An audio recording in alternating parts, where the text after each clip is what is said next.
तो thorax cage क्या होता है, जो डायफ्राम के ऊपर रहता है उसको हम थोरैक्स केज बोलते हैं, ठीक है, जिसमें क्या रहता है, रेस्पिरेशन का सामान रहता है और सर्कुलेशन का सामान रहता है, ठीक है। अब आते हैं स्ट्रक्चरल फ्रेमवर्क पे। तो ये जो है यहाँ पे हमारा थोरैक्स होगा, मतलब थोरैसिक केज होगा, तो ये इससे कवर रहता है। तो फर्स्ट रिब आ गया, मैन्यूबिरम आ गया, एक इसका पार्ट है स्टर्नम का है, फिर बॉडी है और जिग्मोइड प्रोसेस हो गया स्टर्नम का, फिर कोस्टल कार्टिलेज आ गए और मेरे रिब्स आ गए, ठीक है। तो ये हो गया इसका सीन। और बैकवर्ड देखेगा मतलब पोस्टीरियर व्यू देखेगा तो thoracic vertebra, first rib, fifth rib, 10th rib और 12th रिब, इनकी सिग्निफिकेंस देखते हैं अभी क्या होगा, ठीक है। तो पहला रिब ये जा रहा, फिफ्थ रिब ये जा रहा, 10th 12th इसलिए दे रखा है। फ्लोटिंग रिब वगैरह जो होता है वो वाला कॉन्सेप्ट है। तो चल इसे ही देख लेते हैं पहले। जो मेरे शुरुआत के 7 रिब होते हैं ना, वो होते हैं मेरे असली रिब, तो उन्हें ट्रू रिब बोलते हैं। क्यों बोलते हैं? क्योंकि वो स्टर्नम से कार्टिलेज के थ्रू अटैच रहते हैं, ठीक है। फिर 8, 9, 10 जो वाले रहते हैं वो क्या रहते हैं, वो 7th वाले रिब से ही अटैच रहते हैं, ठीक है। तो नेक्स्ट हायर कोस्टल कार्टिलेज से, मतलब 7th रिब से अटैच रहते हैं, ठीक है। तो इन्हें क्या बोलते हैं, वर्टिब्रोकॉन्ड्रल, ठीक है, वर्टिब्रोकॉन्ड्रल। और इन ऊपर वालों को क्या बोलते हैं, वर्टिब्रो स्टर्नल। स्टर्नल क्यों? क्योंकि वो स्टर्नम से सीधा कनेक्ट है और ये 7th रिब से कनेक्ट है, ठीक है। उसके बाद आते हैं वर्टिब्रल रिब्स, जो कि फ्लोटिंग रिब्स होते हैं, ठीक है। क्योंकि वर्टिब्रा से ठीक है, पीछे से अटैच वर्टिब्रा से रहते हैं, आगे से किसी से नहीं रहते। तो 11th और 12th, क्योंकि 12 रिब होते हैं ना, और पेयर्स में 12 पेयर होते हैं, वैसे 24 होते हैं, ठीक है। तो 11 और 12 वाला हो जाएगा वर्टिकल रिब्स या फिर फ्लोटिंग रिब, जो कि फ्री रहते हैं, एंटीरियर एंड इनका फ्री रहता है, पोस्टीरियर मेरा वर्टिब्रा से कनेक्ट रहता है। तो फॉल्स रिब्स कितने हो गए, 5 हो गए। कैसे देख, 7 तो मेरे ट्रू हो गए और 8, 9, 10, 11, 12 ये हो गए मेरे फॉल्स रिब, ठीक है। इनमें 2 जो हैं मेरे, 3 मतलब वो है कॉन्ड्रल, ठीक है, वर्टिब्रोकॉन्ड्रल, और ये हो गए मेरे फ्लोटिंग रिब्स, ठीक है। अब आते हैं यहाँ पे। तो जो मेरा थोरैक्स केज है वो आगे की तरफ तो स्टर्नम हो जाएगी, ठीक है। पीछे की तरफ मेरे 12 थोरैसिक वर्टिब्रे आ जाएंगे। इस तरह से याद कर ले कि 12 ही हमारे रिब्स होते हैं, तो ऐसे, ठीक है। और साइड साइड में 12 रिब्स आ गए, तो 12 12 है ना। Each ribs articulate posteriorly with, ठीक है, चलिए, तो नॉर्मल सी बात है। एबनॉर्मलीज में आते हैं। तो वर्टिब्रल डिफेक्ट क्या होता है, स्क्लेरोसिस होता है, और एक होता है स्पाइनल बरिफर्डा, ठीक है। तो स्कोलियोसिस में क्या होता है कि मेरा जो स्पाइन है वो लेटरल शिफ्ट होता है। मान ले ये मेरा मीडियल साइड है बॉडी का और ये लेटरल है, बीच में मेरा ये लगा हुआ है, ठीक है। तो इधर की तरफ शिफ्ट आ जाएगा तो स्क्लेरोसिस हो जाएगा। स्पाइना बाइफर्डी क्या होता है, नॉन फ्यूजन और imperfect fusion of vertical arches, ठीक है। तो फ्यूज नहीं हो पाती हैं अच्छी खासी वर्टिकल आर्च। ओके, अब आगे आते हैं भाई, आगे चलना। रिब के डिफेक्ट में आ गए। तो पहले तो हम वर्टिब्रा के डिफेक्ट पढ़े, जिसको स्क्लेरोसिस और क्या था, एक मेरा बाइफर्डा था, ठीक है।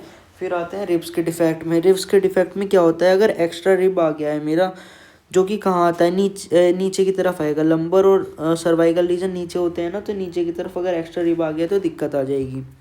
सर्वाइकल रिब जो रहता है मेरा, वो 1% ऑफ द पॉपुलेशन में रहता है, और वो भी 7th सर्वाइकल वर्टिब्रा से अटैच रहता है, ठीक है, ठीक है।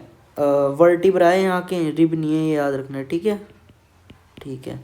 अब आते हैं क्लिनिकल बॉक्स पे। क्लिनिकल बॉक्स क्या कहते हैं अपन को, कि ब्रेकियल प्लेक्सिस हमारा निकलता है उधर से, अगर हाँ, और एक सबक्लेवियन आर्टरी निकलती है। अगर ये दोनों हमारा वो हो जाए ना, क्या बोलते हैं उसे, अगर प्रेस हो जाए तो हमारे डिग्री ऑफ एनेस्थीसिया, मतलब एनेस्थीसिया फील हो जाएगा हमारे पूरे लिम्ब में और अपर लिम्ब में, क्योंकि अपर की साइड होता है। Because of its location this type of ribs में imping on brachial plexus and subclavian artery resulting in various degree of anesthesia. Lumbar region तो ओके।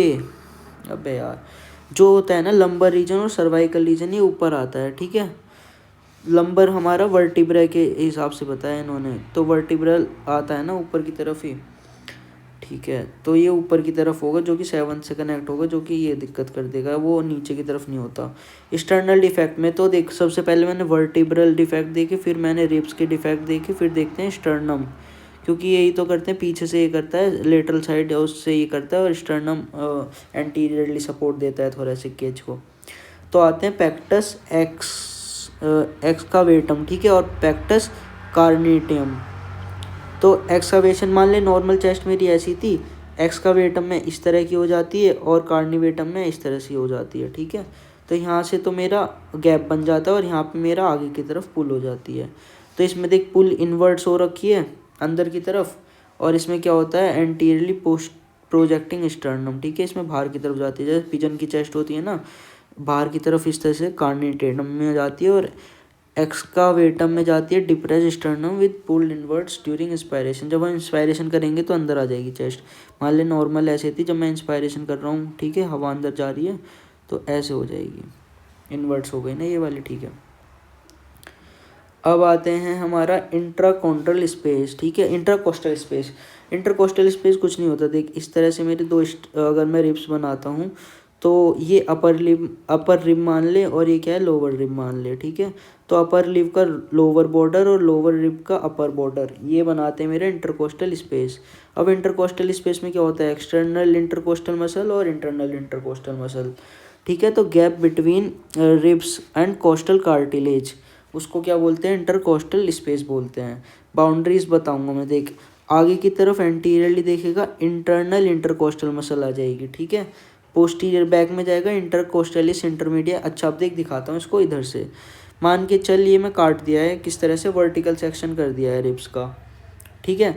तो पीछे की तरफ तो आ जाएगा मेरा क्या, इंटरनल इंटरकोस्टल मसल्स, ठीक है, इंटरनल इंटरकोस्टल मसल आ जाएगी ये वाली, और उधर की तरफ क्या आ जाएगी ठीक है, इंटरनल इंटरकोस्टल मसल, इंटरकोस्टलिस इंटीमा है जिसको इनर मोस्ट मसल बोल दिया, और सुपीरियर बॉर्डर में क्या आ जाएगा मेरा, अपर लिप का लोअर सरफेस, ओके, ठीक है। तो मान ले इस तरह से है, मान ले ये है, ठीक है, यहाँ पे मेरा ये है स्पेस। तो इस वाले स्पेस की बात चल रही है ना, तो पीछे की तरफ पोस्टीरियर में तो मेरा इनर मोस्ट इंटरकोस्टल मसल आ गई, ठीक है। और जो आगे है वहाँ पे भी इंटरनल इंटरकोस्टल मसल है बट इनर मोस्ट नहीं है, ठीक है। और सुपीरियर बॉर्डर तो पता ही है तेरे को कि lower border, lower surface of the upper rib, और नीचे वाला बॉर्डर की बात, इन्फीरियर बॉर्डर तेरा upper surface of the lower rib हो जाएगा, ठीक है। उसके बाद आते हैं कंटेंट पे, कंटेंट में VAN से याद रखना है, VAN। देख पहले आते हैं वेन्स, फिर आती है आर्टरीज, फिर आती है नर्व्स, ठीक है। तो वेसल्स में क्या हो जाएगी, वेन और आर्टरी दोनों हो जाएगी, और नर्व्स हमारी ये हो जाएगी, ठीक है। इसके बाद ये वाली जो रहती हैं कोलेट्रल ब्रांचेस रहती हैं, ठीक है। आप देख जैसे यहाँ पे है एक्सटर्नल इंटरकोस्टल मसल, फिर इंटरनल इंटरकोस्टल मसल, और ये रिब हो गया, कोस्टल प्लूरा हो गया, ठीक है। फिर पोस्टीरियर इंटरकोस्टल वेसल्स, ये हो गई V, ये हो गई A और ये हो गई N, ठीक है। उसके बाद कोलेट्रल ब्रांचेस हो गई मेरी, ये कोलेट्रल ब्रांच हो गई और ये हो गई, ठीक है। फिर मेरा फिर से रिब्स आ गया, इस तरह से चलता रहता है, ठीक है।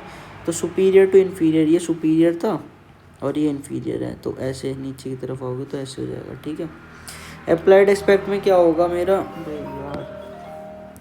अप्लाइड एस्पेक्ट में क्या होगा कि क्या होता है मेरा, ये होता है चेस्ट, ठीक है। चेस्ट में पेक्टोरलिस मेजर को हटाया, उसके बाद माइनर को हटाया, फिर मेरा रिब्स शुरू हो गए, ठीक है। रिब्स में क्या होता है इंटरकोस्टल स्पेस रहता है, यहाँ पे एक्सटर्नल इंटरकोस्टल मसल को हटाया, फिर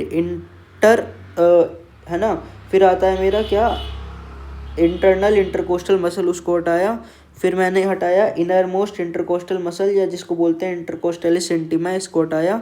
फिर यहाँ पे मेरा क्या आ जाता है, यहाँ पे जो ये पीछे दिख रहा है ना तेरे को, ये वाला जो स्पेस एरिया है, इसको आइसोलेट कर लेता हूँ, जल्दी से आइसोलेट करता हूँ। तो ये जो होता है ये तो एंटीरियर व्यू रहता है, पोस्टीरियर व्यू रहता है, और ये जो है ये मेरा क्या होता है, जो मसल्स दिख रही है मस्कुलस ट्रांसवर्सन थोरेसिक्स। अब मैं तेरे को इंटरकोस्टलिस इंटीमा है तो समझा दिया था, ठीक है। फिर दिखाता हूँ मैं तुमको, क्या दिखाता हूँ, सब कोस्टलिस। तो सब कोस्टलिस के बारे में लिखा हुआ है कि इसका ओरिजिन होगा inner surface of rib near the angle. तो ये देख, ये तो मेरा इनर सरफेस है और ये मेरा आउटर सरफेस है ना, तो आउटर से नहीं इनर सरफेस से ओरिजिन हो रहा है, और जा कहाँ रहा है, इनर सरफेस ऑफ 2 या तो 2 रिब्स के नीचे या फिर मेरा 3 रिब्स के नीचे। तो ओरिजिन समझ आ गया। और इंटरकोस्टलिस अब मैं तेरे को ये बताता हूँ, ठीक है, ये हो गया ख़त्म। अब आते हैं हम थोरेसिक्स, ये भी हो गया, ठीक है। इंटरकोस्टलिस इंटीमा भी बता दिया मैं, जो इनर मोस्ट इंटरकोस्टल मसल होती है, ठीक है। उसके बाद फिर से शुरू करते हैं आगे से हम। तो मैंने क्या बताया था यहाँ पे, मैंने बताया था क्या बताया था, VAN करके होता है, ठीक है। तो VAN क्या होता है, वेन आर्टरी नर्व, वो तो सबको पता है, बट इंटरकोस्टल इंटरकोस्टल इंटरकोस्टल, ठीक है। तो intercostal when, intercostal artery, intercostal nerves जाती हैं इंटरकोस्टल स्पेस के थ्रू, ठीक है।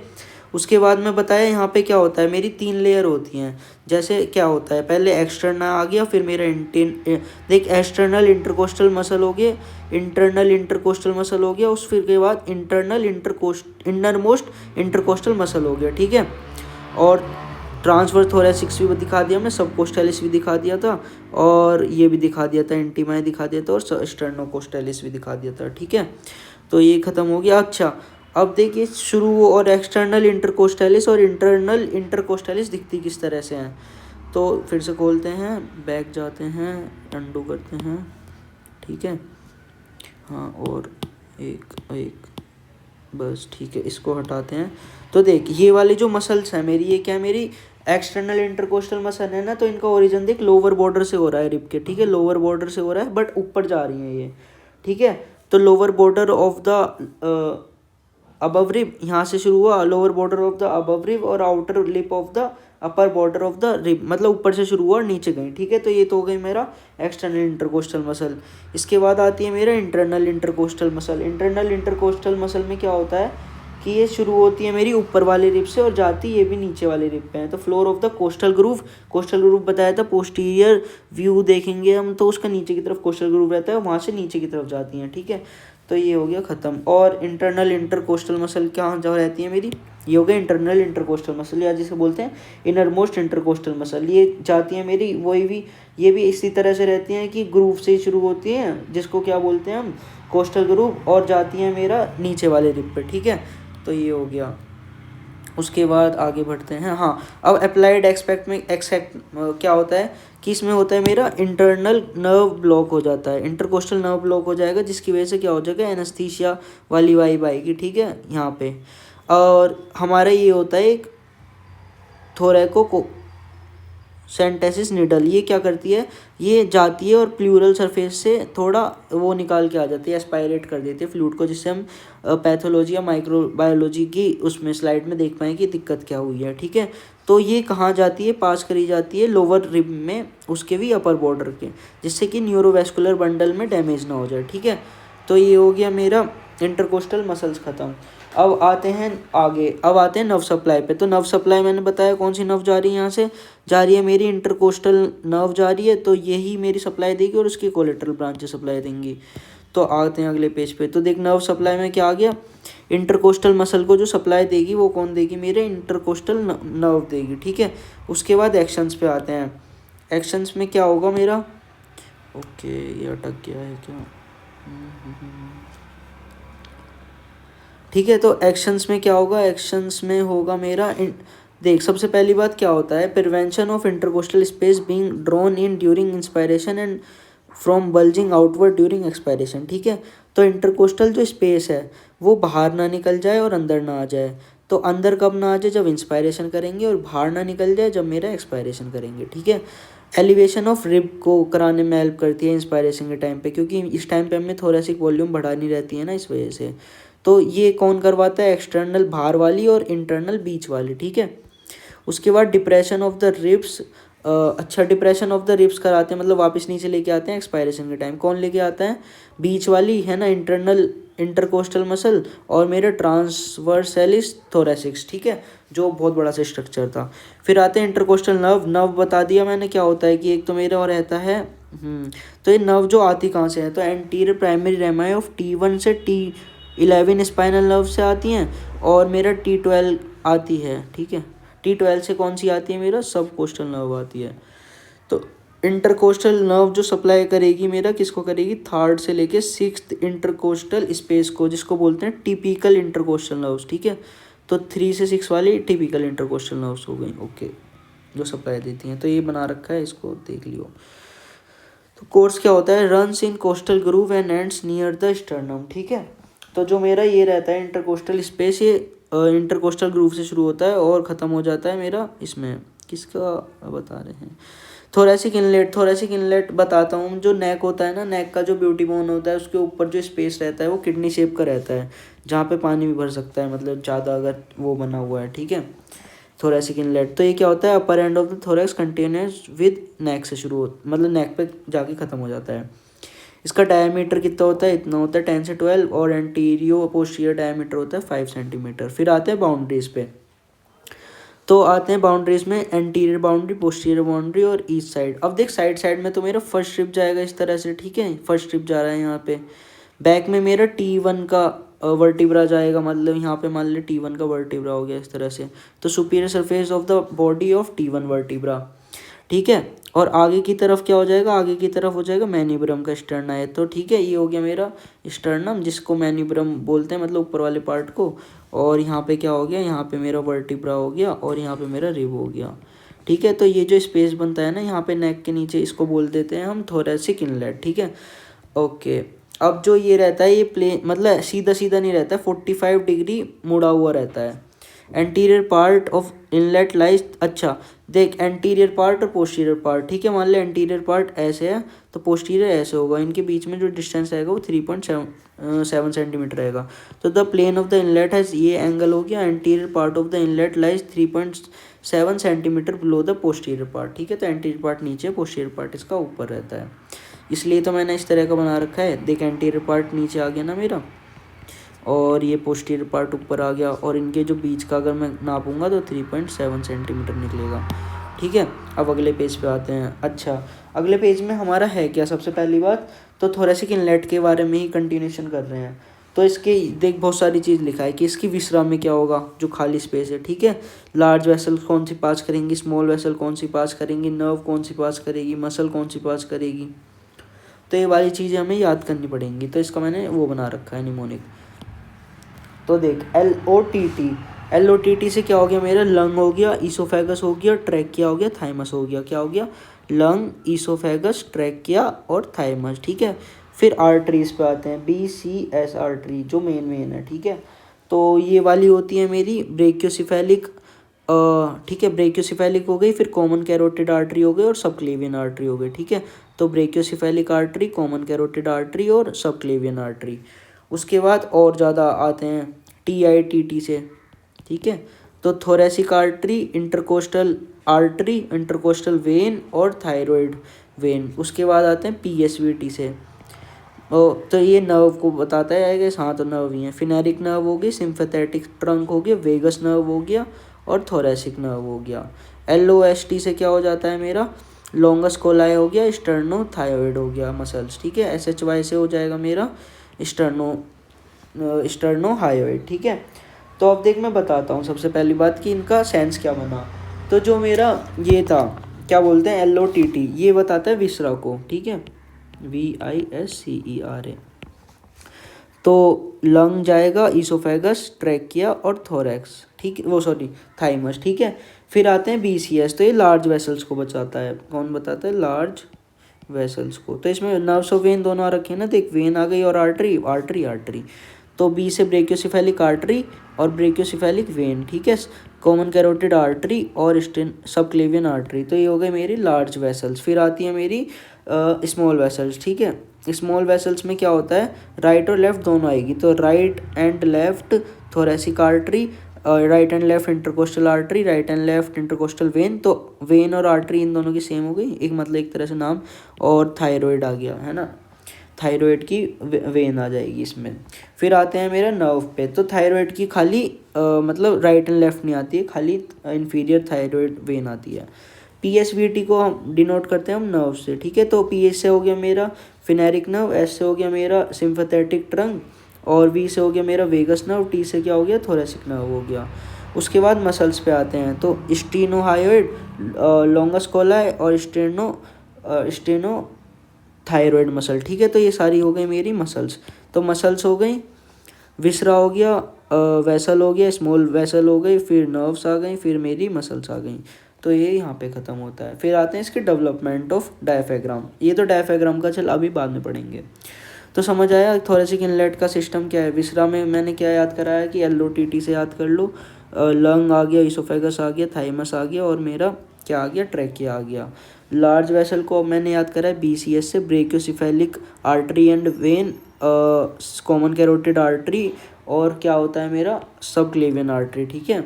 स्मॉल वेसल को TITT से याद कर सकते हैं। तो thoracic artery, intercostal artery, intercostal when और मेरा थायराइड वेन, ठीक है। फिर PSVT से हम नर्व को याद कर सकते हैं। तो PSVT से क्या हो गया, फिनेरिक नर्व हो गया, S से हो गया सिंपैथेटिक ट्रंक, V से हो गया वेगस नर्व और T से हो गया मेरा थोरेसिक नर्व, ठीक है।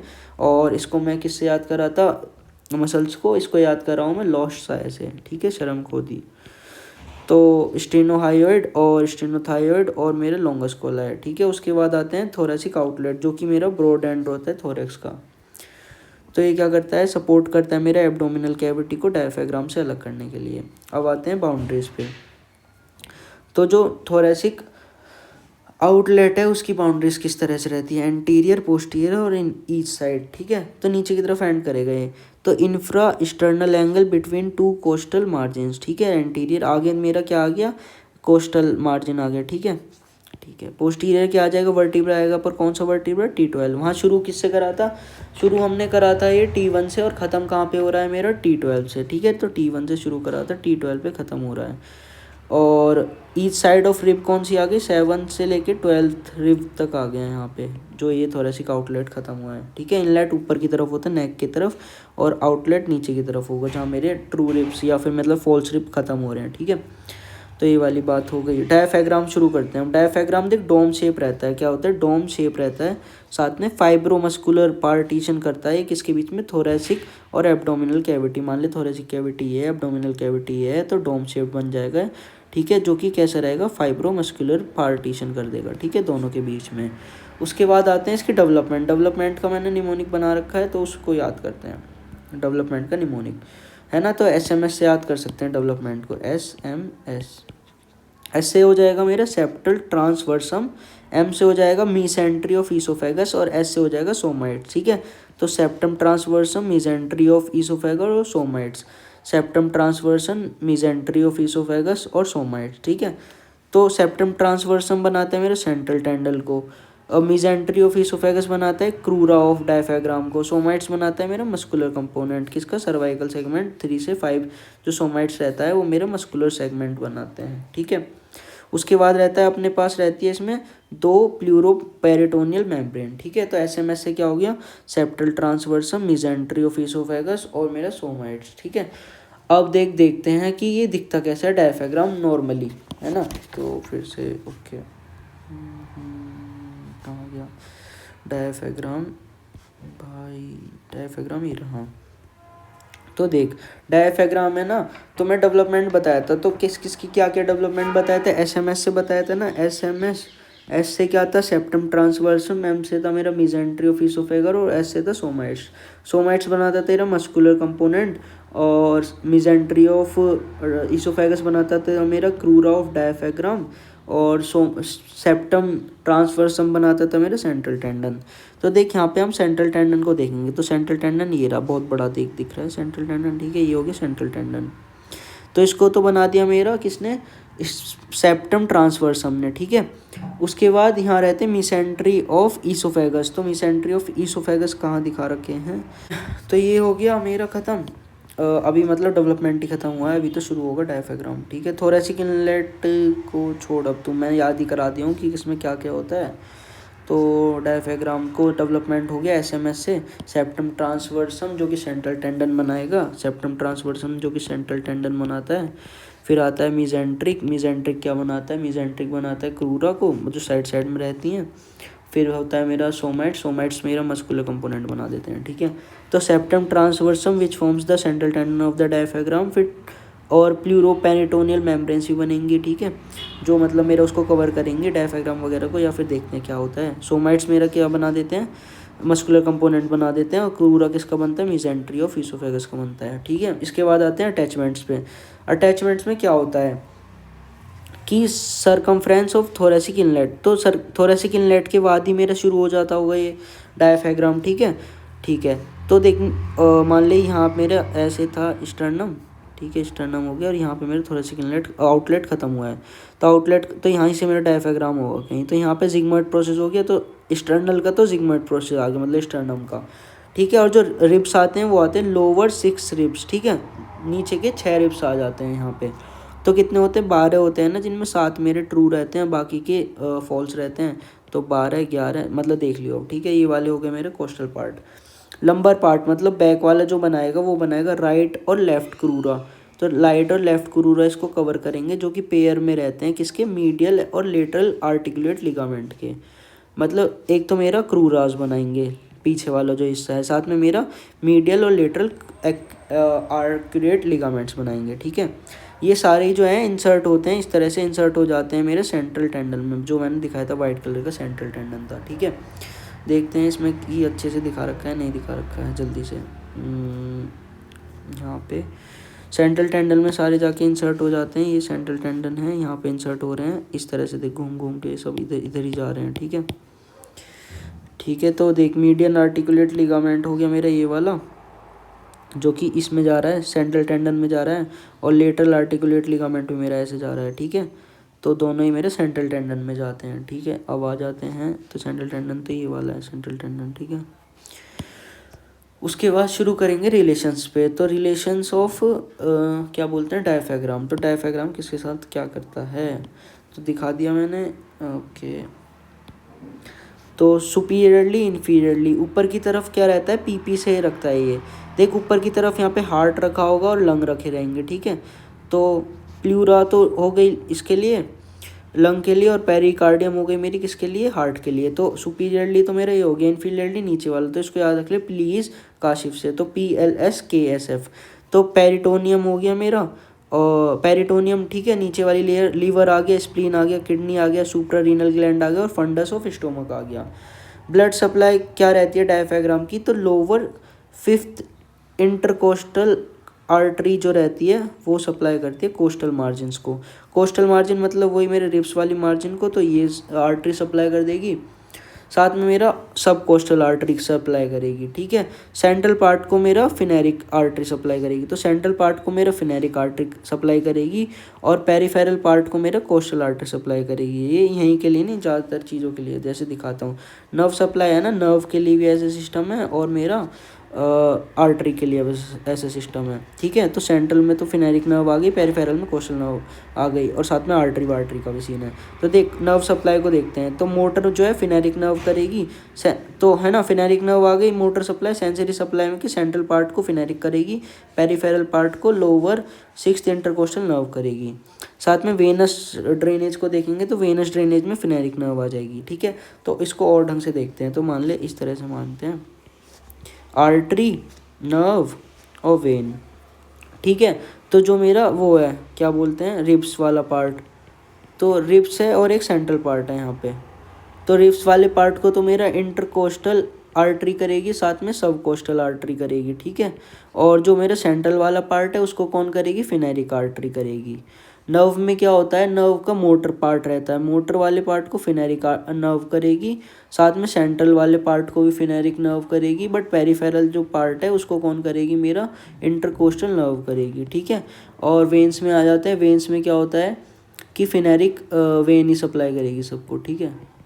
तो ये हो गया आर्टरी, नर्व और वेन्स का सप्लाई इसका डायफ्राम का। उसके बाद आते हैं अप्लाइड एस्पेक्ट पे। अप्लाइड एस्पेक्ट में क्या होता है, पेरिफेरल है ना, पेरिफेरल हिकअप हो जाता है, तो क्या होता है, स्मास मतलब ये हो जाता है, कॉन्ट्रैक्शन हो जाने लग जाते हैं स्पाज्म वाले। Referred pain to shoulder, okay. Shoulder में पेन किसकी वजह से होता है, फिनेरिक नर्व के वजह से हो जाता है। साथ में कुछ हर्नियाज भी आ जाते हैं, जैसे कंजेनाइटल हर्निया, ठीक है, या फिर एक्वायर्ड में क्या हो जाता है, ट्रोमा की वजह से हो सकता है, या फिर हिएटल, जो मेरी हिएटस रहती है कहाँ पे, थाई में रहती है, ठीक है, तो वहाँ पे भी हर्निया हो सकता है। रेट्रोस्टर्नल, पोस्टीरियर और पोस्टीरियर हर्निया, सेंट्रल हर्निया, ये वाले भी हो जाते हैं, ठीक है। तो रेट्रोस्टर्नल जो है मेरा कॉमन रहता है मेरा कहाँ पे, राइट साइड में, ठीक है। और पोस्टीरियर लेटरल रहता है मेरे लेफ्ट साइड में। देख एल से लेटरल आ जाएगा और एल से लेफ्ट साइड आ जाएगा, पोस्टीरियर लेटरल। और रेट्रोस्टर्नल कहाँ आ जाएगा, मेरे राइट साइड में आ जाएगा, ठीक है। इसके बाद आते हैं structure passing through its major opening. तो डायफ्राम में भी कुछ ओपनिंग्स रहती हैं, जिससे जो मेरा वहाँ से जाना चाहिए, थोरैक्स से जाना चाहिए, वो कहाँ मतलब थोरैक्स से नीचे वाले जो एरिया है उसमें जाता है, ठीक है। थोरैक्स से कहाँ जाएगा, मेरा एब्डोमिनल में जाएगा, तो बीच में मेरा डायफ्राम रहता है ना, तो ये वाली चीज़ें ऐसे जाएंगी। तो अब देखते हैं कैसे कैसे क्या क्या जाता है। तो अब हम शुरू करेंगे ओपनिंग जो कि प्रेजेंट रहती है हमारे डायफ्राम में। तो डायफ्राम में बेसिकली 3 ओपनिंग होती है। वेना कावल ओपनिंग होती है, एक मेरी होती है ईसोफेगल ओपनिंग, और एक होती है मेरी एओर्टिक ओपनिंग, ठीक है। तो 3 टाइप की ओपनिंग हो गई मेरी इसमें डायफ्राम में, वेना कावा की, ईसोफेगस की और एओर्टिक की, ठीक है। तो इसको ढंग से समझते हैं थोड़ा सा डायफ्राम की ओपनिंग वगैरह को, तो ठीक है। तो देख, सबसे पहली बात हम क्रूरा देखते हैं। तो ये होता है मेरा राइट क्रूरा जो लेफ़्ट साइड है, और लेफ़्ट क्रूरा होता है, ठीक है। इनकी जो वो रहती है ना, मतलब जो इनके टेंडेंस जाते हैं वो सबसे पहले हमारे डाउनवर्ड्स जाते हैं, फिर अपवर्ड्स जाते हैं, डाउनवर्ड्स और लेटरली फिर अपवर्ड्स, ठीक है, जैसे मैंने एरो दिखा रखे हैं। उसके बाद आते हैं हम इसके ओपनिंग पे, ठीक है। तो ओपनिंग के लिए ये खोल लेते हैं।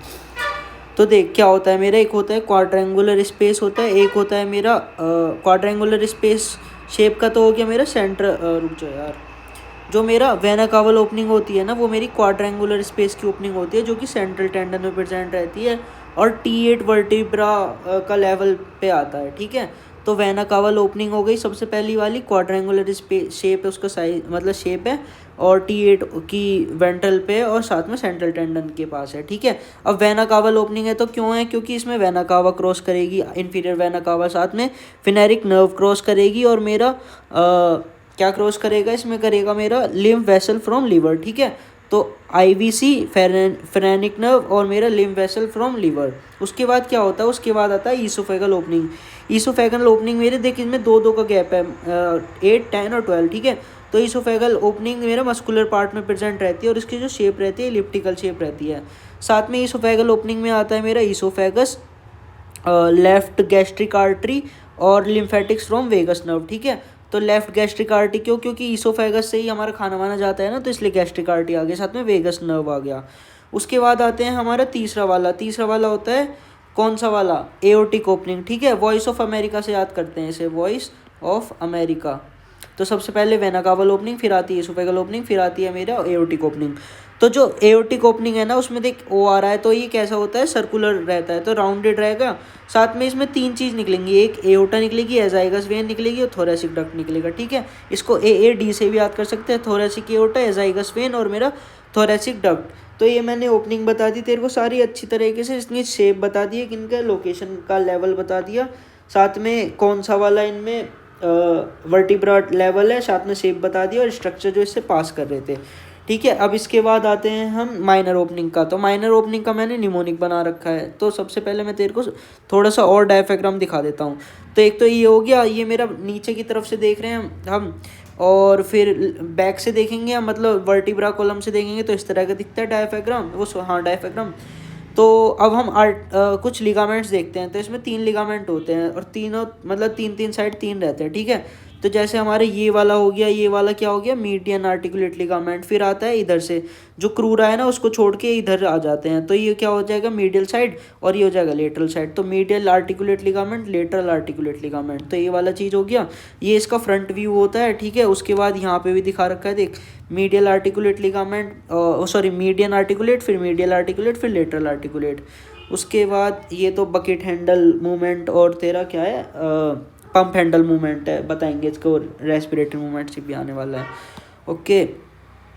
तो ये हो गया ख़त्म। उसके बाद आगे आते हैं हम माइनर ओपनिंग का जैसे मैंने बता रखा है, तो निमोनिक बना रखा है। निमोनिक क्या है, CSMS, उसका SMS था ना, किसका, मेरा जो डायफ्राम में क्या था, डेवलपमेंट का था ना SMS करके, तो इसका भी इसी टाइप से बनाया, इसलिए CSHESMS, ठीक है। तो ऐसे क्या हो जाएगा, मेरा स्प्लेनिक नर्व जाएगी, इसमें हेमियाजाइगस वेन जाएगी, ठीक है। ये नर्व है स्प्लेनिक और ये वेन है हेमियाजाइगस वेन, साथ में एपिगैस्ट्रिक वेसल जाएगी। अब एपिगैस्ट्रिक एक चीज़ गई थी ना, मैंने बताया था, जो ईसोफेगल ओपनिंग है उससे एपिगैस्ट्रिक क्या जाती थी बताओ, उसमें जाती थी हमारी एपिगैस्ट्रिक नहीं जाती थी, उसमें जाती थी गैस्ट्रिक आर्टरी, ठीक है। उसके बाद आते हैं एस से आता है सब कोस्टल वेसल, ठीक है। M से आता है म्यूक्लो फिनेरिक वेसल, और S से आता है सिम्फेटिक चैन। तो S से क्या हो गया, स्प्लेनिक नर्व, एच से हो गया हेमियाजाइगस वेन, ई से हो गया एपिगैस्ट्रिक वेसल, एस से हो गया सब कोस्टल वेसल, एम से हो गया म्यूकोफिनेरिक वेसल, एस से हो गया सिम्फेथेटिक चैन। ठीक है, तो ये इसकी माइनर ओपनिंग से जो जाएंगे, तो मेजर बता दिया, माइनर बता दिया। ठीक है, और साथ में ये वाली चीज़ एक बार देख लेंगे कि सुपीरियर एपिगैस्ट्रिक जो वेसल है वो कहाँ से जाएगी, लैरी स्पेस या फिर फोरामैन ऑफ इससे जाएगी, क्या नाम है, फोरामैन ऑफ, अबे यार, मोरगैई से जाएगी। ठीक है, कौन सी सुपीरियर एपिगैस्ट्रिक वेसल, तो इनमें ये वाली जो है इसका याद रखना है कि ये यहाँ से जाएगी, लैरी स्पेस और फोरामैन ऑफ मोरगाई से। ठीक है, ठीक है, इसके बाद आते हैं हम, हाँ, सेंट्रल टेंडल। मैंने बताया नहीं कि सेंट्रल टेंडल कैसा था। तो जो हमारा सेंट्रल टेंडन होता है ना, देख ये वाला जो वाइट वाइट पोर्शन दिख रहा है ना हमारा, ये होता है सेंट्रल टेंडन। कहाँ गया, बेसिकली ये वाला जो पार्ट है ना, ये जो है ये सेंट्रल टेंडन है। ठीक है, ये मसल वाला पार्ट है तो मस्कुलर पार्ट हो गया, और ये ईसोफी ओएसोनियोटिक पे आता है जो मेरा एओर्टिक ओपनिंग होता है। ठीक है, उसके बाद आगे सेंट्रल टेंडन पे तो मैंने बता दिया कि थिन स्ट्रॉन्ग एपोन्यूरोसिस रहता है जो कि situated near the central of the muscle, जो कि एंटीरियर वॉल ऑफ थोरैक्स पे मिलता है। ठीक है, आगे की तरफ थोरैक्स में देखेंगे तो हम, उसके बाद ये जस्ट हमारा पेरिकार्डियम के नीचे रहेगा, क्योंकि ये मान ले हमारा डायफ्राम है, ये हार्ट लगा रखा हुआ है, तो पेरिकार्डियम यहाँ हो जाएगी। ठीक है, तो ये वाली चीज़ बता दिया मैंने। साथ में जो इसका शेप था तेरा इसका सेंट्रल टेंडन का ट्राइफोलेट था। ठीक है, ट्राइफोलेट है, देख कैंसिल करते हैं, आते हैं, देख ये ट्राइफोलेट शेप आ रखा है ना, जो ऊपर आ रखा है, कैसा है ये वाला जो शेप है ट्राइफोलेट वाइट वाइट जो ऊपर आ रहा है। ठीक है, उसके बाद जो मिडल में रहता है वो ट्राइंगुलर लीफ रहती है, इसकी ट्राइंगुलर लीफ हो गई मिडल में, तो middle anterior leaf is triangular. ठीक है, with a apex directed towards the जिग्मर्ड प्रोसेस, क्योंकि एपेक्स हमारा जिग्मर्ड प्रोसेस कहाँ होता है, मेरे स्टर्नम में होता है, तो स्टर्नम के जिग्मर्ड प्रोसेस पे हो गया, जैसे कि मेरा दिखाता हूँ अगर अच्छे से, हाँ देखिए रहा। ठीक है, ठीक है, ठीक है, ठीक है, ओके। तो ये जो है मेरा सेंट्रल टेंडन हो गया। सेंट्रल टेंडन कहाँ जा रहा है, सेंट्रल टेंडन जो है मेरा ये वो बना रहा है जिग्मर्ड प्रोसेस के लिए। ठीक है, तो ये हो गया। अब आ जाते हैं हम इसका किस में आगे, अब हम देखेंगे इसका सेंट्रल टेंडन हो गया, और साथ में जो मैंने वो बताए थे ना क्रूरा, वही है टंग शेप्ड क्रूरा टाइप, जो कि सबसे पहले लेटरल जाएंगे, उसके बाद अपवर्ड जाएंगे। क्रूरा लेटरली एंड बैकवर्ड्स मतलब ऊपर चले गए। The left being a little, जो लेफ्ट वाला रहता है वो थोड़ा नैरो रहता है, राइट वाले से दिखाता हूँ फिर से।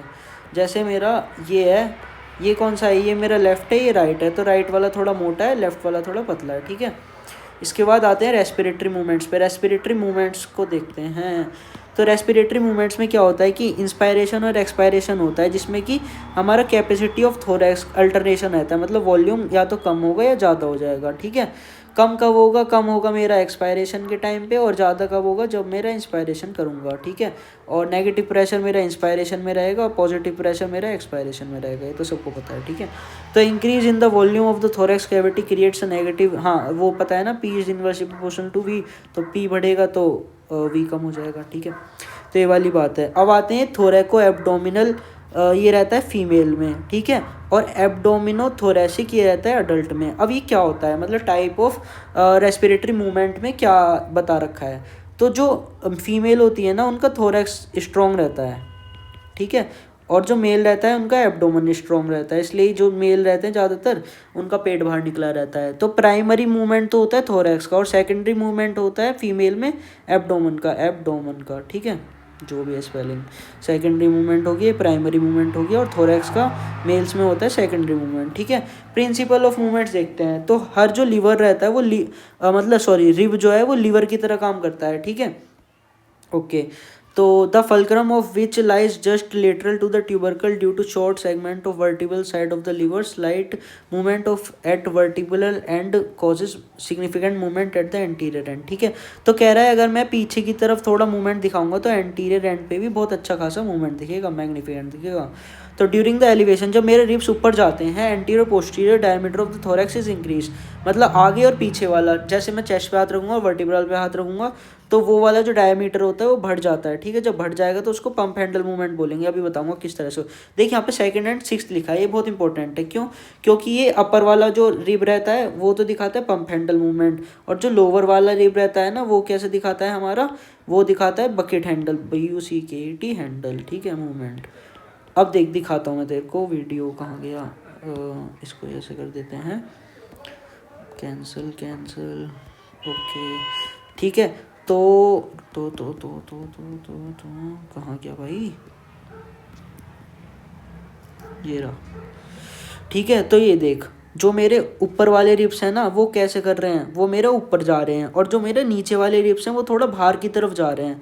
बाहर की तरफ जाएंगे तो मतलब लेटरली साइड जाएंगे। अब जैसे बकेट खुलती है इसी तरह से हमारा ये मूवमेंट हो रहा है, तो इसलिए बोलते हैं during elevation of ribs, during elevation of the ribs the shaft always move outward. तो बाहर जा रहा है ना नीचे वाले जो रिब्स हैं, अब ये इससे कैंसिल तो चलेगी, ठीक है। This causes increase the transverse diameter बढ़ जा रहा है, जिसको हम बकेट हैंडल मूवमेंट बोल देते हैं। Conical structure of the thorax, जो थोरैक्स रहता है उसका कॉनिकल स्ट्रक्चर रहता है हमारा, with lower rib than the upper on elevation the lower ribs occupies position of the small ribs and increase transverse diameter.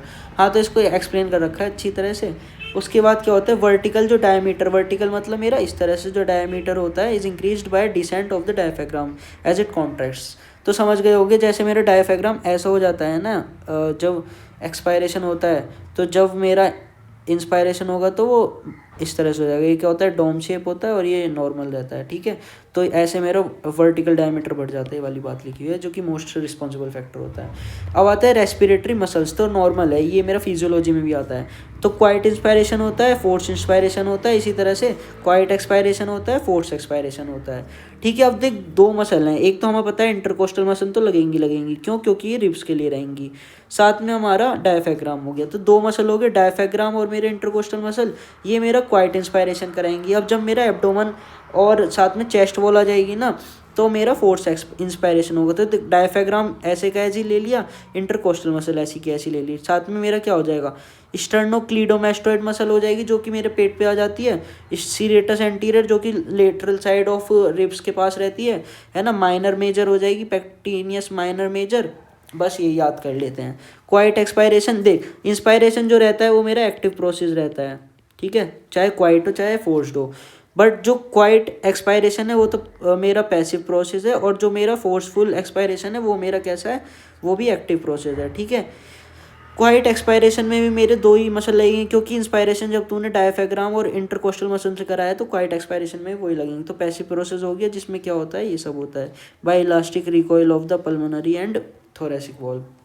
उसके बाद फोर्स एक्सपायरेशन, फोर्स एक्सपायरेशन मेरा वही, जैसे फोर्स इंस्पायरेशन मेरा किसने कराया था, एब्डोमिनल की मसल ने कराया था, बट लेटिसमस डोर्साई नहीं थी, तो इसमें लेटिसमस डोर्साई भी आ जाती है। इसको याद कर सकते हैं, PATL, पाटिल होता है ना, कम्युनिटी होती है जो कि मुंबई में मिलती है। तो पल्मोनरी, एब्डोमिनल, थोरेसिक और लेटिसमस डोर्साई इसमें इन्वॉल्व होती है, और इसमें कर सकते हैं एप सिड से याद, ठीक है। तो एलेपेनेसाई, पेक्टोरलिस माइनर, इरेक्टर स्पेनाई और स्टर्नोक्लीडोमास्टोइड, इंटरकोस्टल मसल और डायफ्राम, ठीक है। फिर आते हैं नेजल कैविटी। नेजल कैविटी बहुत हलवा है, ज़्यादा हार्ड नहीं है। तो सबसे पहली बात, अपने जो वो रहता है ना नोज, अबे यार ये अटक जाता है हमेशा, ओके। तो कहाँ गया, तो जो हमारी नोज़ रहता है ना, नोज़ के बाहर वो रहता है अपना, मतलब लेयर्स रहते हैं, उसके बाद कोरोने शुरू हो जाता है। तो extends from the external layers, जहाँ पे बाल होते हैं, to the posterior nasal apparatus, ठीक है। तो दो में डिवाइड रहता है, राइट में और लेफ्ट में, ठीक है।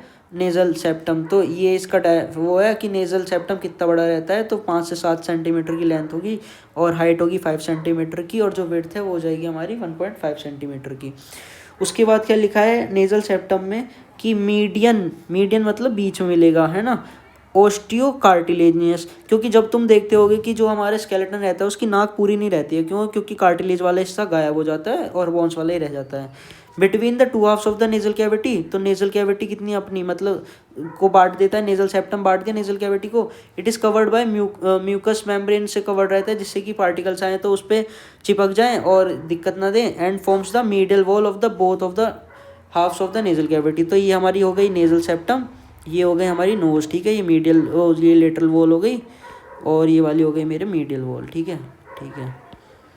अब आते हैं इसका फॉर्मेशन बहुत हलवा है, रुक जा कैसे करते हैं, ठीक है, ओके ओके ओके ओके। सबसे पहले मैं डायग्राम दिखा देता हूँ, फिर मैं पढ़ लूँगा, ठीक है, तो उससे आसानी से हो जाएगा। तो ज़्यादा हार्ड नहीं है, बहुत आसान है, हाँ ये रहा। तो ये जो है ना हमारा नेज़ल कैविटी, ये इस वाले पूरे पेज से ही हो जाएगा। और एक डायग्राम और लगेगा, उसका मैं फ़ोटो नहीं खींचा हूँ, अभी फ़ोटो खींचना पड़ेगा। Okay sir. तो सबसे पहले अपन बोन्स देखेंगे, फिर कार्टिलेज देखेंगे, और एक और चीज़ रहती है इसमें, क्या रह गया, बोन्स हो गया, कार्टिलेज हो गया, और क्यूटिकुलर पार्ट हो गया, है ना। तो क्यूटिकुलर पार्ट को ही पहले देख लेते हैं। तो कोल्यूमिनर सेप्टम होता है, ये जो दिख रहा है कोल्यूमिनर सेप्टम है, ठीक है। साथ में अपन क्या देखेंगे, कार्टिलेज देखेंगे, तो सेप्टल कार्टिलेज आ गया और कोल्यूमिनर सेप्टम आ गया, ठीक है, दो चीज़ खत्म। उसके बाद अपन देखेंगे यहाँ ये होती है फ्रंटल बोन, ठीक है, ये हो गया मेरा क्रेस्ट ऑफ नेजल बोन, और ये हो गया इथमॉइड बोन, ये हो गया vomer bone, ethmoid bone, vomer bone, sphenoid bone, ठीक है, 3 टाइप की बोन आ रही है। साथ में मेरा मैग्जिला आ रहा है, मैग्जिला की बोन आ रही है। इसमें ये देख, एंटीरियर नेजल स्पाइन होता है, ये वाला जो ऑरेंज वाला पोर्शन बनाया मैंने, पिंक वाला पोर्शन होता है क्रेस्ट ऑफ स्पाइन, और ये वाला होता है क्रेस्ट ऑफ पैलेटाइन बोन, ठीक है। तो ये हो गया हमारा एनाटोमी इसकी ख़त्म, ठीक है। तो अब ध्यान से देखते हैं, अभी चल बाद में बताऊंगा। नेज़ल साइनस बताने वाला था कि इथमॉइड में नेज़ल साइनस मिलेंगे, वोमर में नेज़ल साइनस मिलेंगे, मैग्जिला में नेज़ल साइनस मिलेंगे, स्फिनोइड में नेज़ल साइनस मिलेंगे, ठीक है। ठीक है, इतना ही पढ़ते हैं। अब इसको मैं थोड़ा थियोरेटिकली दिखा देता हूँ, जिससे कि ज़्यादा हलवा लगे दिखने में भी और मतलब समझने में भी। हाँ, तो कहाँ गया अपना ये, तो भाई देख इसमें बहुत अजीब तरीके से लिख रखा है। वोमर कहाँ है, वोमर मैंने भी दिखा दी कि वोमर हो गया ये वाली, तो वोमर हो गई ये वाली, ठीक है। फिर परपेंडिकुलर प्लेट आ गई इथमॉइड बोन की, इथमॉइड बोन की परपेंडिकुलर प्लेट ये आ गई। However its margin receives contribution from the nasal spine of the frontal bone, तो nasal spine of the frontal bone से भी कुछ कुछ लेता है, तो ये अगर nasal spine of frontal bone, तो ये जो है nasal spine of frontal bone से ले लिया, ठीक है। फिर आते हैं the rostrum of the sphenoid, rostrum of the sphenoid ये वाला पार्ट हो गया, ठीक है, ये वाला जो है रोस्ट्रम ऑफ द स्फिनोइड है। उसके बाद आते हैं nasal crest of the nasal crest, देख crest of maxilla, crest of palatine bone और क्रेस्ट ऑफ नेजल बोन, तो ये सब खत्म हो गया, ठीक है, बढ़िया तरीके से। कार्टिलेज देखते हैं, तो सेप्टल कार्टिलेज है, सेप्टल कार्टिलेज बना रखा है। क्यूटिकुलर पार्ट में मैंने कोल्यूमिनर सेप्टम बना रखा है, तो इसमें भी कोल्यूमिनर सेप्टम लिखा हुआ है, बस बात खत्म। तो ये हो गया मेरा क्या फॉर्मेशन, ये डायग्राम बना दिया, बहुत अच्छा, मार्क्स वार्क्स मिल जाएंगे। चल आगे बढ़ते हैं। तो आते हैं lateral wall of nasal septum. तो लेटरल वॉल होती है, एक होती है मेरी मीडियल वॉल। तो सबसे पहले लेटरल वॉल को ही पढ़ लेते हैं। तो देख क्या लिखा है, इसको या तो ऐसे समझते हैं, चल समझ लेते हैं। सबसे पहली बात, इरेगुलर शेप रहती है, कुछ भी साइज़ होता है, देख ऐसा अजीब सा है ना, तो ये रेगुलर ही है, ठीक है। पहली बात तो इरेगुलर हो गया।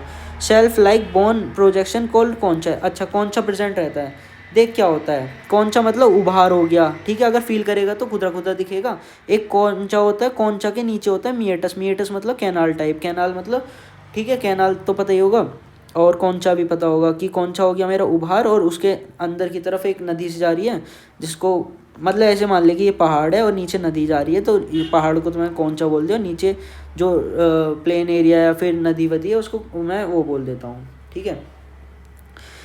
फिर आते हैं बाउंड्रीज पे।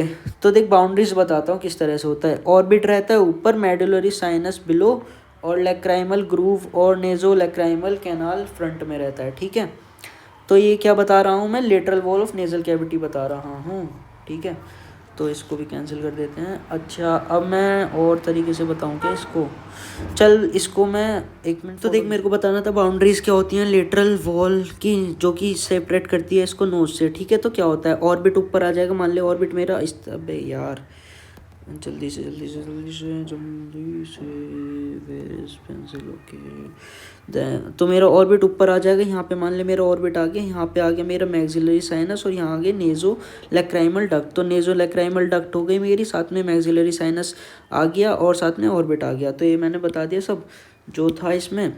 अब पार्ट्स की बात करें, तो पार्ट्स की बात कैसे करेंगे, अच्छा तो देख ऐसा होता है हमारा वेस्टिबुल, जैसे मान ले ये इस तरह से नोज़ है हमारी, ठीक है। तो ये वाला जो पार्ट हो गया, ये वाला हो गया मेरा वेस्टिबुल, और मिडल में आ गया मेरा एट्रियम, और कौनचा जो आता है ना मेरा, यहाँ पे बहुत सारे कौनचे होंगे बताऊंगा मैं, मतलब 3 तरह के रहते हैं वैसे तो, सुपीरियर मिडल और इन्फीरियर कौनचा, ठीक है। तो कौनचा हो गया पोस्टीरियर साइड पे। अब आता है फॉर्मेशन में मैंने वो जो मेन डायग्राम था अपना, कौन सा वाला था, कहाँ गया यार, हाँ यही वाला है ना, इसको ही लिख देना है बोन्स में तो अपन को, कि ये वाली सारी बोन आती हैं, जैसे कि नेजल बोन आ गई, फ्रंटल बोन आ गई, इथमॉइड बोन आ गई, वोमर बोन आ गई, मैक्सिला आ गया, ठीक है, स्फिनोइड आ गया मेरा, और बस इतना ही, ठीक है। तो ये लिख देंगे कार्टिलेजिनस पार्ट में, देख कार्टिलेजिनस पार्ट दिखाता हूँ नीचे है, कार्टिलेजियस पार्ट ये दिख रहा है, जो नोज़ है ना, ये हमारी नोज़ टाइप है, ये नोज़ ही है मतलब। तो क्या होता है, ये होता है superior nasal cartilage, inferior nasal cartilage और एलर कार्टिलेज। तो कार्टिलेज वाला सिस्टम समझ आ गया होगा। कार्टिलेज के बाद क्या आता है, cuticles lower part form by fibro fatty tissue covered by skin. वही है कि स्किन आ जाती है नीचे की तरफ। तो ठीक है, तो ये खत्म हो गया मेरा lateral wall of nasal cavity. उसके बाद आते हैं हम इस पे। तो आसानी था ना नेजल वॉल, ये अपना मिडिल वॉल और लेटरल वॉल पे होता क्या क्या है ये देखेंगे हम। तो आर्टरी वेन और नर्व की सप्लाई देखेंगे, साथ में लिम्फेटिक्स आर्टरी वेन नर्व की सप्लाई, लिम्फेटिक्स से सप्लाई। तो बहुत ही आसान है जो भी है, ठीक है। तो इसको हम देखेंगे फिर से with the help of that page. हाँ, तो देख, सबसे पहली बात क्या होता है मेरे, 4 डिवीज़न कर लेते हैं। 4 डिवीज़न कर लेंगे। जैसे मान ली, रुक जा, इसको मैं जल्दी से पेंसिल खोलता हूँ, यहाँ पे इधर गए, ये आ गई पेंसिल, ठीक है।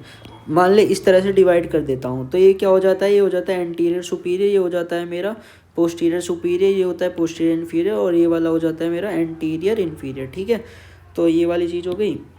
उसके बाद आ जाते हैं तो यहाँ पे, तो आर्टेरियल सप्लाई याद ही करनी है और ये सब याद ही करना है। खैर, तो देख, सबसे पहली बात ये मीडियल वॉल की तरफ बताएंगे और ये लेटरल वॉल है, ठीक है। आर्टेरियल सप्लाई देखते हैं। आर्टेरियल सप्लाई में क्या है कि एंटीरियर और पोस्टीरियर इथमोइडल आर्टरी आती है मेरा एंटीरियर सुपीरियर वाले में, और इसमें भी सेम आती है, ठीक है। पोस्टीरियर सुपीरियर में क्या आएगी मेरे, स्फीनोपैलेटाइन आएगी, इसमें भी स्फीनोपैलेटाइन आएगी, ठीक है, मतलब लेटरल वॉल में आएगी। साथ में यहाँ पे आता है extra superior labial branch of facial nerve इधर भी है, ब्रांचेस ऑफ ग्रेटर पैलेटाइन इधर भी है और इधर भी है, ठीक है। तो इस तरह से याद करना है। नर्व सप्लाई देखते हैं। नर्व सप्लाई में भी 4 डिवीज़न हो जाते हैं, दोनों के, मीडियल वॉल के और लेटरल वॉल के। तो मीडियल वॉल में एंटीरियर सुपीरियर में क्या आता है कि यहाँ पे इंटरनेजल ब्रांच आती है, ठीक है। इंटरनेजल ब्रांच नर्व की, तो वो कहाँ से आती है, एंटीरियर इथमोइड नर्व से आती है। और ये जो खुद एंटीरियर इथमोइड नर्व है ना, ये किसकी ब्रांच है, ये है हमारी ब्रांच है ये ऑप्थेल्मिक, OPTHAL, ऑप्थेल्मिक नर्व की, ठीक है। तो ऑप्थेल्मिक नर्व ने एंटीरियर इथमोइड नर्व दी और एंटीरियर इथमोइड नर्व ने एंटीरियर नेजल ब्रांच दी। तो यहाँ पे मीडियल के एंटीरियर सुपीरियर में आ गया इंटरनल नेजल ब्रांच, और यहाँ पे लेटरल में आता है एंटीरियर इथमोइडल नर्व, ठीक है। खुद ये पूरी की पूरी इधर आ जाती है। उसके बाद ये समझ आ गया। और फिर यहाँ पे आते हैं इसके पोस्टीरियर सुपीरियर और पोस्टीरियर सुपीरियर, मीडियल और लेटरल देखेंगे। तो यहाँ पे क्या आता है, मीडियल है तो मीडियल लिख दिया, पोस्टीरियर है तो पोस्टीरियर लिख दिया, सुपीरियर तो सुपीरियर लिख दिया। यहाँ पे क्या आ जाएगा, नेजल ब्रांच ऑफ टेरिगोपैलेटाइन गैंग्लियन, ठीक है। ऐसे ही मेरा यहाँ पे लेटरल लिख दिया, पोस्टीरियर लिख दिया, सुपीरियर लिख दिया, टेरिगोपैलेटाइन गैंग्लियन। तो सेम हो गया ना उधर भी। फिर आता है मेरा यहाँ पे भी एल्वियोलर नर्व आती है एंटीरियर सुपीरियर, और यहाँ पे भी एंटीरियर सुपीरियर एल्वियोलर नर्व आती है। फिर आता है मेरा टेरिगोपैलेटाइन गैंग्लियन, जो कि किसको देता है, एंटीरियर पैलेटाइन ब्रांच को, और यहाँ पे नेजोपैलेटाइन। तो यहाँ पे पैलेटाइन देख सेम है, तो एंटीरियर याद रखना और यहाँ नेजो याद रखना है। तो उसके बाद आते हैं हम वेनस सप्लाई पे। वेनस सप्लाई किस तरह से होगी, अब जो ये मेरा मीडियल वाला है ना, ये 2 ही कंपार्टमेंट में बटेगा, और जो मेरा लेटरल वॉल है वो 3 कंपार्टमेंट में बटेगी। तो एंटीरियर तो दोनों का सेम सप्लाई करती है, फेशियल नर्व सप्लाई करती है। मीडियल वॉल का पोस्टीरियर जो कंपार्टमेंट है वो स्फीनोपैलेटाइन वेन करेगी, और मिडल वाला लेटरल का कौन करेगी, टेरिगोइड प्लेक्सेस ऑफ वेन, और पोस्टीरियर करेगी फेरेंजियल प्लेक्सेस, ठीक है। लिम्फ नोड भी दोनों का कॉमन है, किसका मीडियल और लेटरल वॉल का। तो ये होता है एंटीरियर तो सबमैंडिबुलर आ जाता है, बैक में आ जाता है हमारा सर्वाइकल नोड्स, और साथ में रेट्रोफेरेंजियल नोड्स। तो इसको बहुत अच्छे से बना लेना है, यही बना के आ जाना है तो मार्क्स मिल जाएंगे, ठीक है। तो ये खत्म होता है मेरा कौन सा पार्ट, मीडियल और लेटरल वॉल के कंटेंट्स, मतलब वही कि सप्लाई है बेसिकली, कंटेंट्स कहाँ ही है ये, ठीक है। उसके बाद आ जाते हैं हम आगे, कॉन्चा और मिएटस पढ़ेंगे, ठीक है। कॉन्चा और मिएटस पढ़ते हैं। तो कॉन्चा मिएटस पढ़ने के लिए सबसे पहले एक डायग्राम देखते हैं, उसके बाद पढ़ेंगे। तो ये वाला डायग्राम देख लेते हैं कॉन्चा और मिएटस पढ़ने के लिए, ठीक है। तो ओके, तो देख क्या होता है। सबसे पहले मैं साइनस तो बाद में बताता हूँ, चल थोड़े बता के चलता हूँ। फ्रंटल एयर साइनस ये वाला हो गया, जो कि फ्रंटल बोन से आता है। स्फिनोइड साइनस ये हो गया, जो कि स्फिनोइड बोन से आएगा। क्या बताने वाली बात थी इसमें, बताओ, ठीक है। इथमोइड वाला देख, ethmoid air sinus, ethmoid air sinus, ethmoid air sinus. तो 3 इथमोइड एयर साइनस रहते हैं, कौन से, पोस्टीरियर, मिडल और एंटीरियर, ठीक है। अब देख, मैं पहले बेसिक तो बताया नहीं, हाँ। तो देख क्या होता है, ये जो उभार दिख रहा है ना, ये कॉन्चा होता है। कॉन्चा के नीचे कैनाल टाइप रहती है, जिसको हम क्या बोलेंगे, रुक जाओ, जिसको हम क्या बोलते हैं, क्या कौनचा और मेरा मीएटस, ठीक है। तो इन्फीरियर मीएटस सुपीरियर मीएटस हो गया। इससे पहले ये वाला डायग्राम से अच्छा है कि दूसरा वाला दिखाता हूँ जो मैंने वैसे है। कहाँ गया, हाँ ये वाला डायग्राम। तो ये थोड़ा दिखने में अजीब सा लग रहा है पर आसान है वो समझना इसमें क्या है, देखते हैं। तो देख ये वाला नहीं, इससे अगला वाला ही देखते हैं, वो ज़्यादा आसान रहेगा।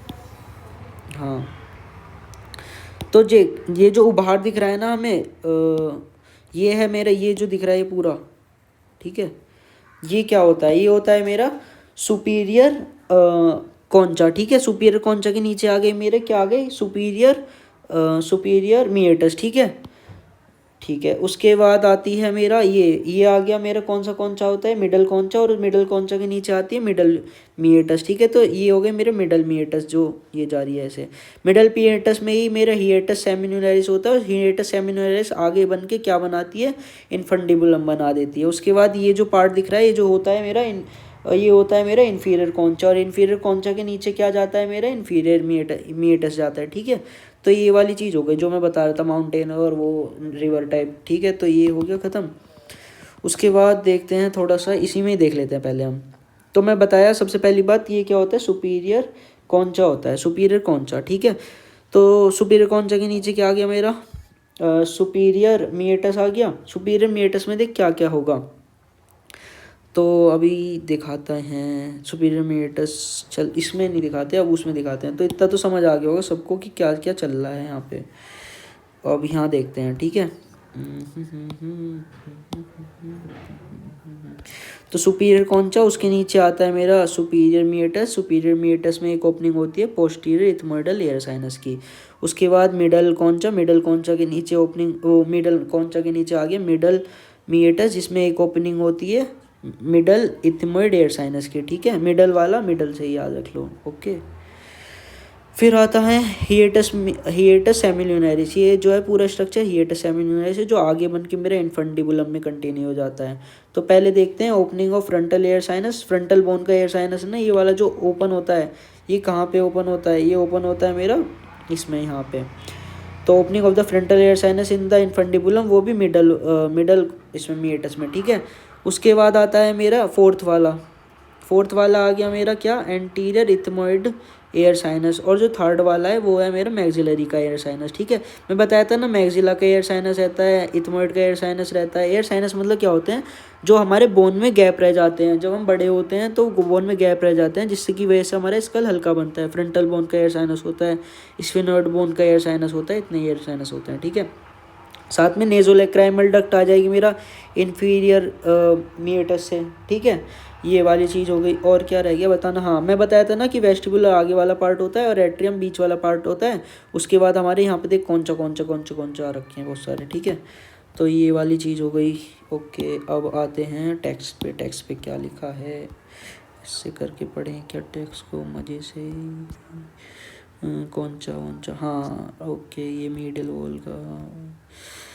हाँ तो एक चीज़ होता है कि लेटरल वॉल का अप्लाइड एस्पेक्ट पूछ लेते हैं। तो लेटरल वॉल में दिक्कत क्या रहती है कि इन्फेक्शन आ जाता है मेरा नेजोलैक्राइमल डक्ट से, जो कि कहाँ से शुरू होती, इन्फीरियर मीएटस में थी ना। तो ये वाली चीज़ हो गई। साथ में जब मेरा हाइपरट्रोफी हो जाता है म्यूकोजा का, कहाँ पे, इन्फीरियर नेजल कॉन्चा में, ठीक है। तो क्या हो जाता है, एलर्जिक राइनाइटिस हो जाता है, जिसमें 3 चीज़ होती हैं। क्या क्या 3 चीज़ होती हैं, स्नीजिंग छीकेगा, नाक बंद हो जाएगी, और साथ में बहुत ज़्यादा पानी निकलेगा। तो ये वाली चीज़ हो गया। कॉन्चा और मीएटस ऑफ लेटरल वॉल देख लेते हैं। तो नेजल कॉन्चा कर्व्ड बोनी है ना, देख कर्व है, यहाँ पे भी कर्व है, अबे यार, ठीक है। तो कर्व दिख रहे हैं बहुत सारे। इन्फीरियर कॉन्चा जो रहता है वो अलग से ही खुद से रहता है, बाकी जो ये दोनों रहते हैं ना, मिडल कॉन्चा और सुपीरियर कॉन्चा, ये दोनों ही एक ही बोन से बने रहते हैं। तो देख लिख रहा होगा इथमोइडल लेबिरेंट लिखा भी है, देखिए रहा।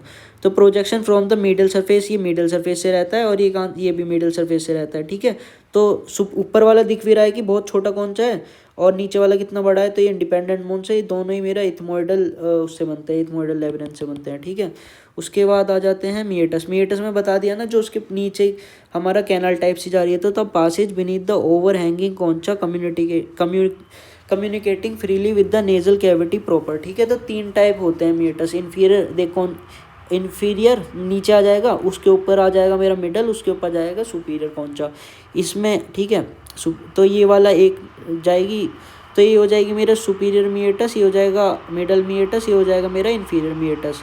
ठीक है, तो इन्फीरियर मीएटस सबसे बड़ा है तो इसको सबसे पहले इसलिए पढ़ रहे हैं। ठीक है, और साथ में देख मैंने बताया ना लार्जेस्ट है, क्योंकि इसका जो इन्फीरियर कौन सा है वो भी लार्जेस्ट है। तो इसके नीचे आ गया ये।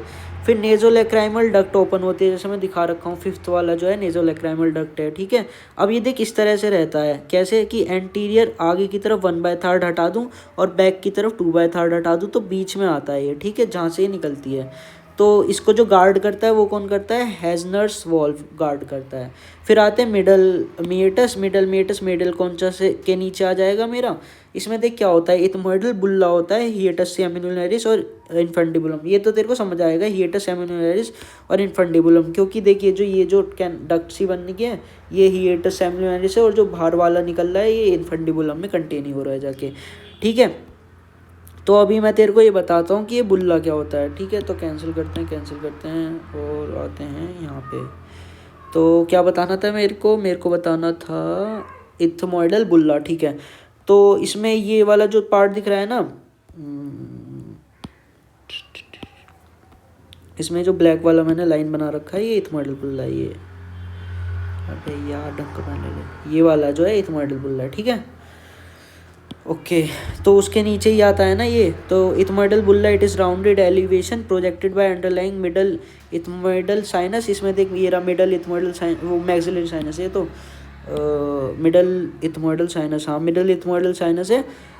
उसके नीचे आ जाता है, साथ में हिएटस मैग्नस आती है बुल्ला के नीचे। देख हिएटस मैग्नस ये वाली है, हिएटस मैग्नस, और इन्फंडिबुलम ये वाला पार्ट है। ठीक है, तो ये वाली चीज़ बता दिया मैं।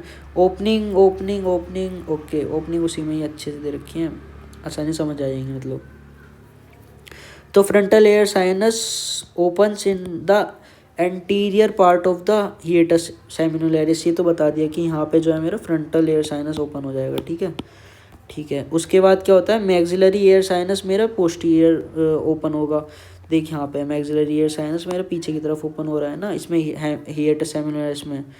ठीक है, और मिडल वाला जो है मेरा इथमोइडल एयर साइनस, वो भी कहाँ पे ओपन हो रहा है, वो ओपन हो रहा है मेरा मिडल मीएटस मिडिल में। ठीक है, तो मिडल वाला जो रहेगा वो कहाँ रहेगा, अपर मार्जिन ऑफ द बुल्ला में रहेगा। उसके बाद आ जाते हैं आगे, अबे ये हटा।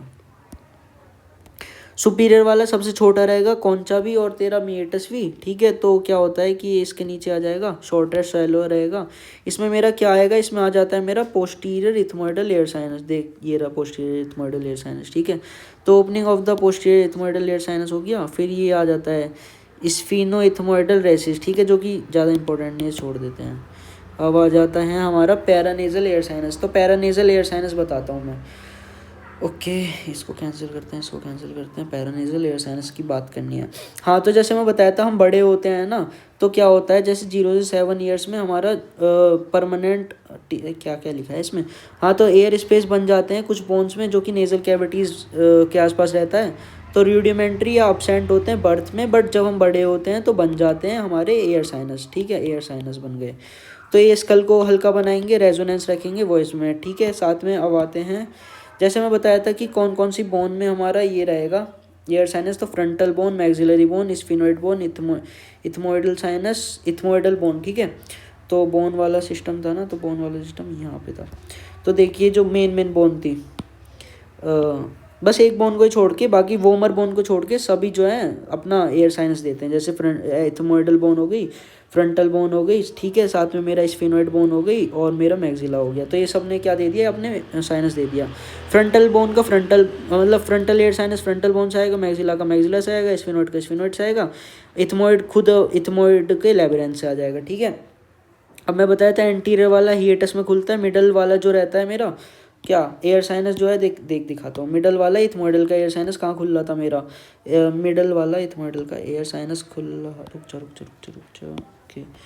मिडल देख, पोस्टीरियर इथमोइडल एयर साइनस कहाँ खुल रहा है मेरा, सुपीरियर मीएटस में खुल रहा है, मिडल इथमोइडल एयर साइनस खुल रहा है मेरा हिएटस में खुल रहा है।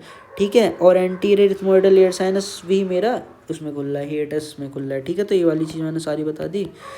मैक्सिला का एयर साइनस भी बता देता हूँ। मैक्सिला का एयर साइनस खुलता है मेरा इधर, थर्ड वाला इधर खुलता है। ठीक है, हिएटस में ही खुलता है, तो हिएटस में खुल रखा है, ठीक है। ये सारी बात हो गई। डेवलपमेंट क्या होता है, as by diverticular from the nasal cavity which invade the bone, ठीक है। ओके ओके, आगे बढ़ते हैं भाई, आगे आगे। तो ये तो याद करना, हाँ। तो अब हम सप्लाई याद करेंगे कि जो सबसे बड़ा जो ये आता है ना एयर साइनस, ये तो है मैक्सिलरी एयर साइनस। तो मैक्सिलरी एयर साइनस को पढ़ेंगे हम मेनली इसमें। तो मैक्सिलरी एयर साइनस में देख क्या क्या लिख रखा है कि मैक्सिला की बॉडी से निकलेगा, ठीक है। पहला जो एयर साइनस है बना है, और मतलब सबसे बड़ा एयर साइनस और सबसे पहला एयर साइनस जो बनता है हमारी बॉडी में, उसका पिरामिडल शेप रहता है। ये वाली चीज़ मैं ढंग से बताऊंगा। और साथ में क्या है कि मिडल मीएटस में 2 ओपनिंग देता है, लोअर एंड पे देता है और पोस्टीरियर एंड ऑफ ईएटस पे देता है, ठीक है। अब ये जो बाउंड्रीज वाला सिस्टम है इसको मैं बताता हूँ डायग्राम की हेल्प से। तो ये रुक, अबे यार, तो देख सबसे पहले इसमें दिख रहा होगा कि मेरे को किसका मैक्सिलरी एयर साइनस देखना है ना। तो मैक्सिलरी एयर साइनस इधर की तरफ दिखता है, ये रहा। तो ये देखिए जो पार्ट बन रखा है ये है मेरा मैक्सिलरी एयर साइनस, ये वाला, ठीक है। तो पहली बात तो ये होगी, और अच्छे से देखना है, और अच्छे से देख लेते हैं। लो यहाँ पे देख लेते हैं और अच्छे से अपन। तो देख मैं इसको ढंग से बताता हूँ, इसकी बाउंड्रीज बताऊँगा मैं, ठीक है। तो ध्यान से देखना है। तो क्या होता है, इस तरह का रहता है मेरा मैक्सिलरी एयर साइनस। तो इधर वाला जो रहता है मेरा ये होता है मिडल साइड में मेरा लेटरल वॉल ऑफ नोज आती है। तो यहाँ पे बेस बनता है, ठीक है। ऊपर की तरफ ऑर्बिट आता है, तो यहाँ पे रूफ बनता है, ठीक है। तो इंफ्रा ऑर्बिटल हो जाता है।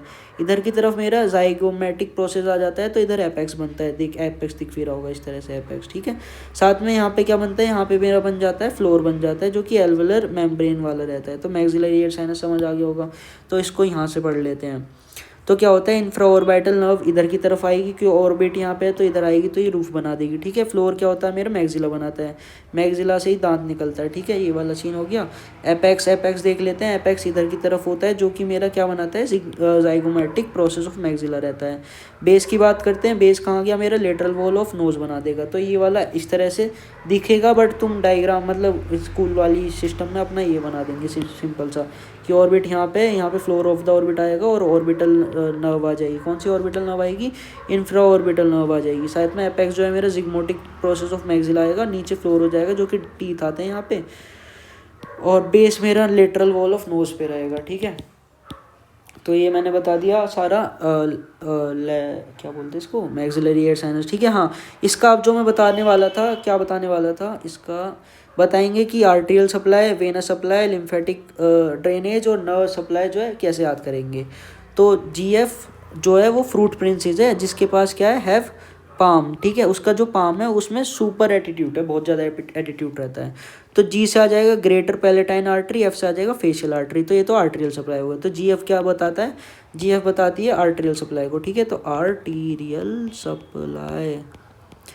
उसके बाद आ जाता है एफ से फेशियल हो जाता है, facial artery. F fruit princess क्या देता है, वेन देता है, ठीक है। तो फेशियल वेन हो गया, प्रिंसेस से टेरिगोइड प्लेक्सिस आ गया। उसके बाद आता है पाम, PAM, पाम होता है नर्व।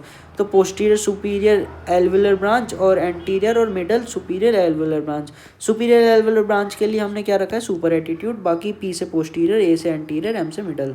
तो ये सारा हो गया मेरा ख़त्म। इसका आर्टेरियल सप्लाई, वेनस सप्लाई और बाउंड्रीज ख़त्म हो गई, ठीक है। नर्व सप्लाई ख़त्म हो गया। अब क्या होता है, इसकी दिक्कत क्या रहती है, किसकी दिक्कत क्या रहती है। तो जो हमारा मैक्सिलरी एयर साइनस है उसकी दिक्कत कुछ रहती है, थोड़ी सी दिक्कत रहती है। क्या रहता है, अगर वो सूज जाता है तो साइनाइटिस बोल देते हैं उसको, ठीक है। और क्या होता है अगर मेरा ये, हाँ, drainage of this sinus difficult because ostium lies at the level of higher level than the a, ठीक है। इसमें पंचर भी हो जाता है और साथ में कार्सिनोमा भी हो सकता है। तो ये वाली अप्लाइड एस्पेक्ट देख लेंगे ढंग से, बस फिर लेयरिंग शुरू करेंगे।